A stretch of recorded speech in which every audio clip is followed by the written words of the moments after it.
अस्सलाम वालेकुम व्यूवर, आपका भाई मोहम्मद शर्जील इलेक्ट्रिक से तमाम अहबाब को अपने चैनल में खुशामदीद कहता हूँ। जो भाई नए हैं वो मेरे चैनल को प्लीज़ सब्सक्राइब करें, लाइक करें। तमाम अहबाब के तामन का शुक्रिया।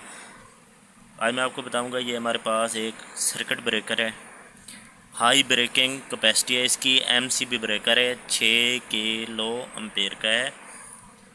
ठीक है, तो इसकी 5 ईयर वारंटी है, गारंटेड है, ये मेड इन जापान का है। तो सर्किट ब्रेकर है ये, आईपेन कंपनी का है, तो बहुत ही ज़बरदस्त है। फ्रांस कंपनी का है, फ्रांस का है ये, बहुत ही ज़बरदस्त चीज़ है। ये देखें, ये टोटल इसकी डिटेल लिखी हुई है, 10 एम्पेयर का है।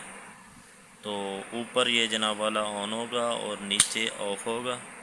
ये देखें, ये सब्ज़ है पट्टी, जब ऑन करेंगे तो ये रेड लाल आ जाएगी।